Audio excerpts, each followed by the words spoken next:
He's gonna hurl at police. There we go. These are all the rocks and bricks that they had been throwing at police. So these are live pictures of an officer that is down. This is a police shield that was broken because of all of the rocks and bricks that they've been throwing. It's a good sign that we're seeing that there's no longer black smoke, but the smoke is so bad that we can't even see that far down the road. I mean, that is how bad this situation is. I don't know what the structure is that's burning, but I'm gonna step out.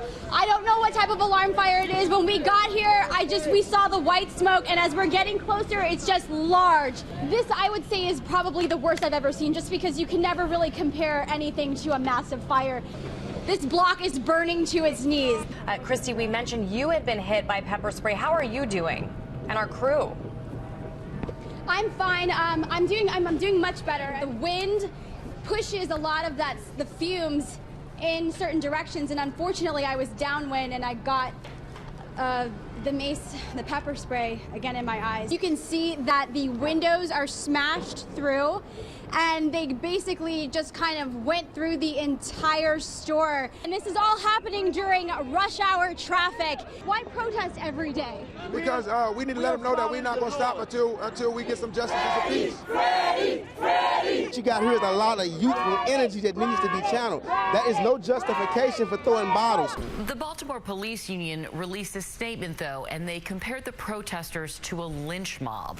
I actually said to him, do you understand the connotation of the word lynch when you're speaking to a city where the demographic is almost 3/4 African American? And there's still people down here, but it almost seems as if they're heading towards Camden Yards, I would say. Witnesses describe the arrest as brutal. His family tells me Freddie Gray now has spinal injuries, but police say when they saw the video, there was no use of excessive force.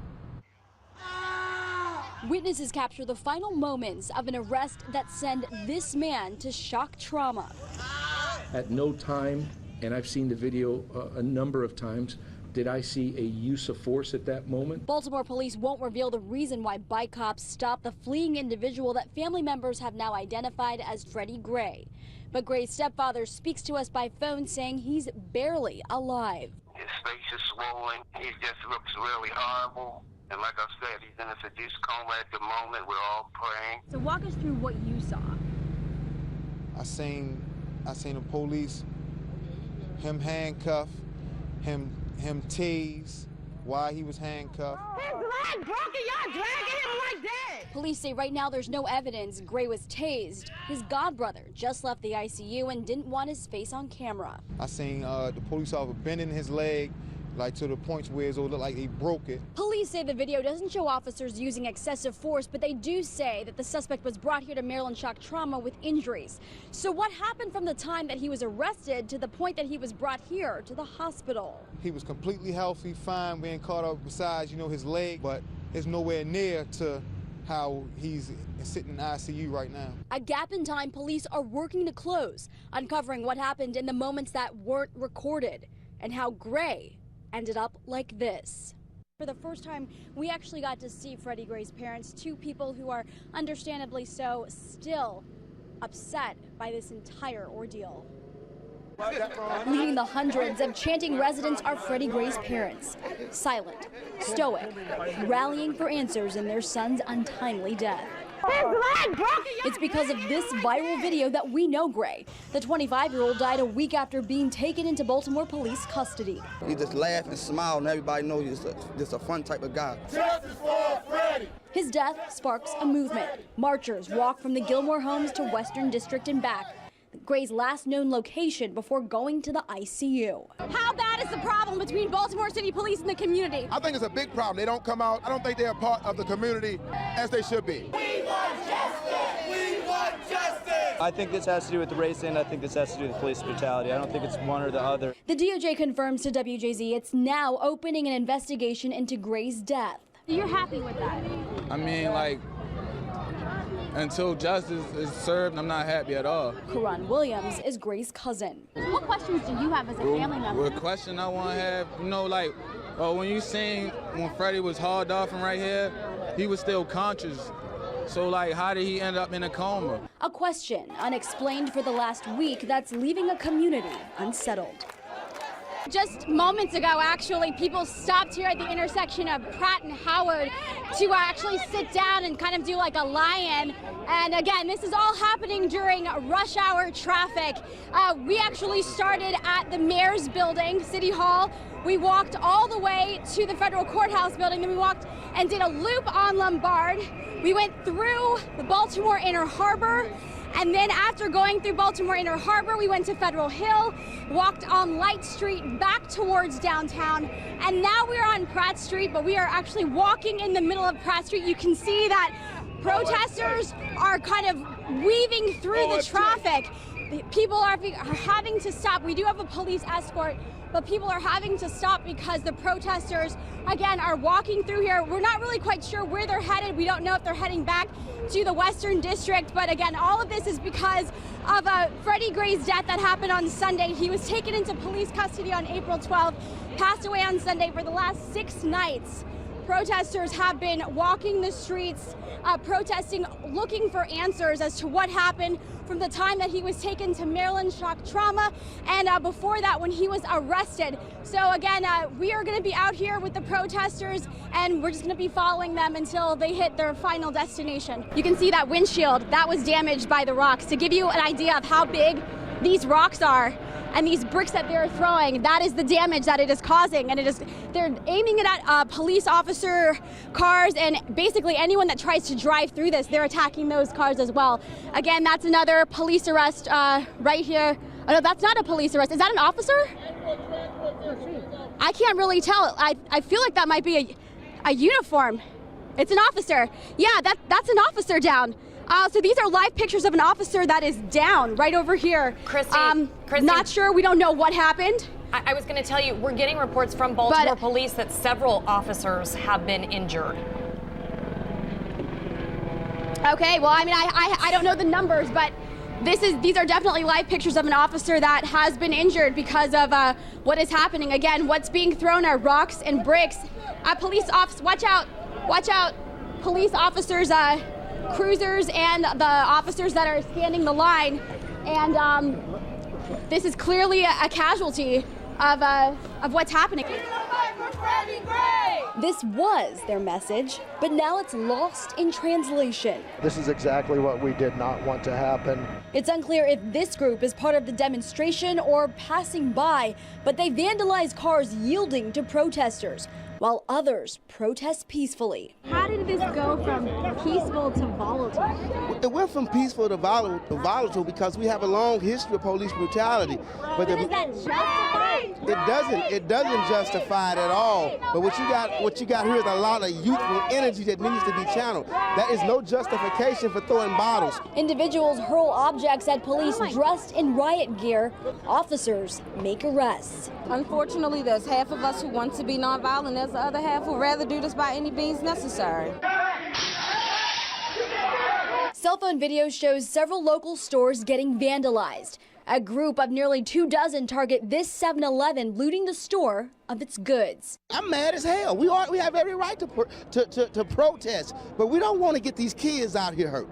We don't want to burn anything down. Senseless destruction inflicted on the community. Oh, wait, there's a guy bringing a trash can with fire. I'm not sure what this is about. Nate, do you see that guy? And then luckily there's someone telling him to stop. Police! He's gonna hurl at police. There we go. And somebody was trying to stop him too. So the officers seem to be unfazed about it. They seem to be unfazed. They're moving forward. I don't know what the structure is that's burning, but I'm gonna step out. I don't know what type of alarm fire it is. When we got here, we saw the white smoke, and as we're getting closer, it's just large fanning flames billowing out all around this structure. Now, again, we don't know what this is, but this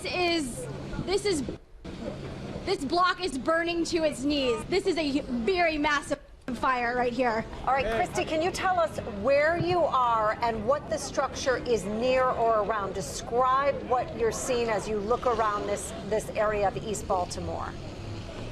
So I am near Federal Street, and it looks like I would say Chester, and what's around it are a lot of abandoned buildings.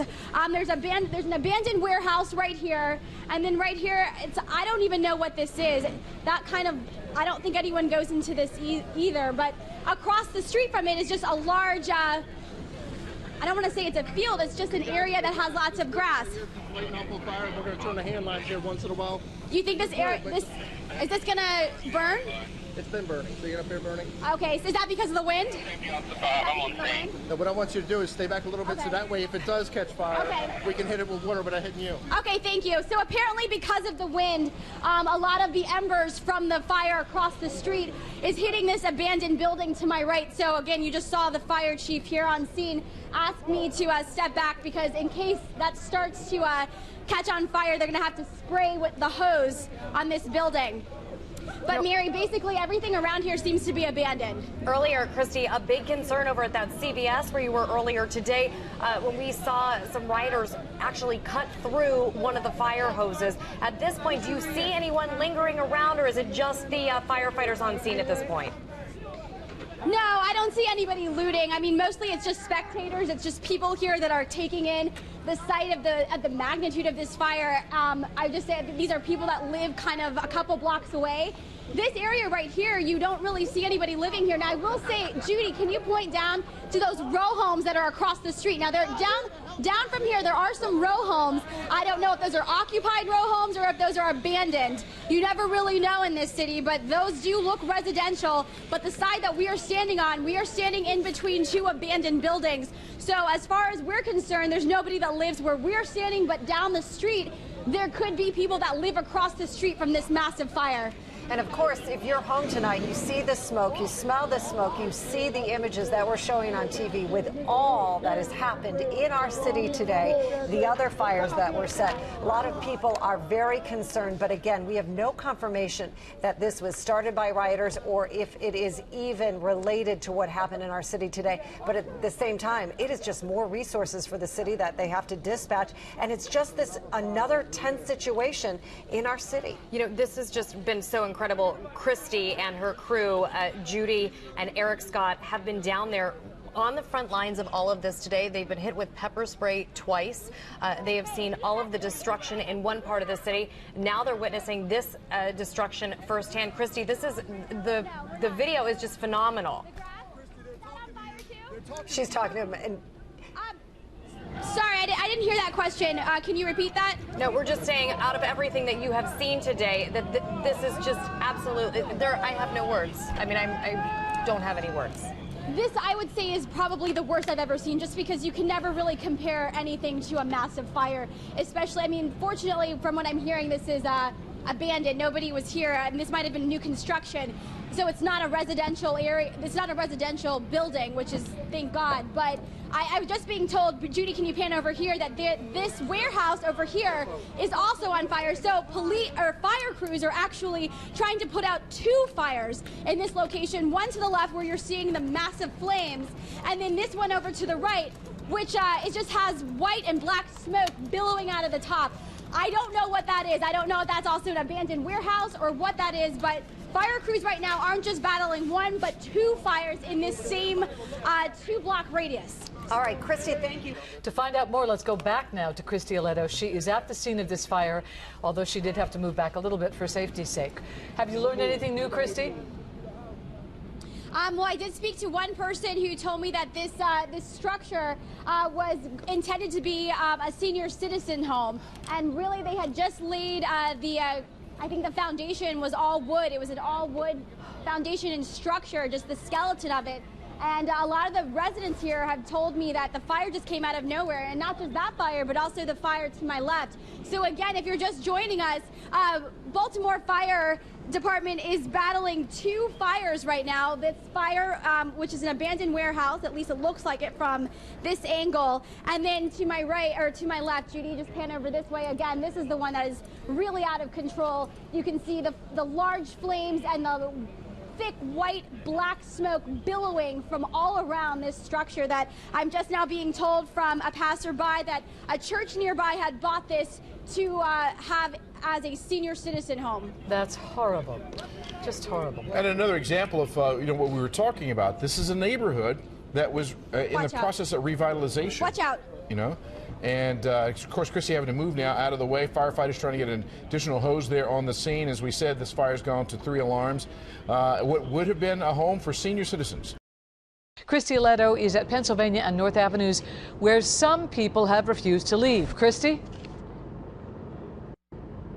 Yeah, Denise, when Nate and I first got here, we saw a large group of people standing here again at this intersection, almost facing off with police officers. At one point, we saw residents kind of hurl water bottles and, again, large objects at officers. In return, they threw canisters that kind of set off smoke at the intersection. Now, right where you're looking at is just a line of officers. Obviously, their tanks, for the most part, those residents have cleared out.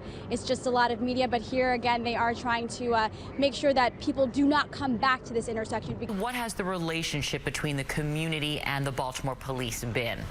A lot of residents tell me that it is incredibly strained. They say this is not the first time that they've had an incident like this.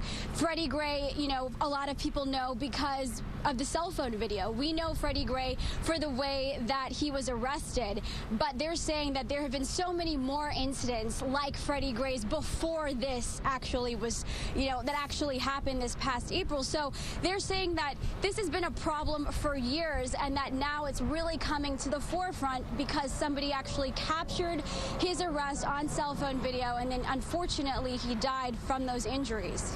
What do you think is the difference between what we saw on Tuesday, Wednesday, Thursday, and then the day after the charges came down? Ever since then, I think that people are excited and happy that the charges came out, but I think everyone is realizing that's just the first step, and that if we let up, then they're just forget about it. That we need to keep going and encourage them to come to press the charges as soon as possible and get the court date moving, because we need the conviction to have real change come forth. That's the stuff that we've been hearing, I'd say, all afternoon, is that people are really resonating with the fact that these children have come up, taken to the podium and said, I want the curfew lifted. I'm not like my peers who may have destroyed that CVS or rioted against the police. Just because I may look like them or might be their age, that doesn't mean that's who I am, and you don't need to define me as a thug. We're also hearing from the moms. I mean, I actually spoke to Darlene Kane. She is the organizer of Mothers Against Police Brutality. It's a national organization, but she's right here in Baltimore. She lost her son in a shooting, I think, with Baltimore police in 2008, and I was marching with her down here, and she said, unfortunately I didn't get justice for my son, but I'm excited to see that we are one step closer to justice for somebody else's son. So, I mean, a lot of moms here who may have lost their children to police brutality are really rallying, and they see this as a positive notion, but again, the sentiment down here is cautious optimism.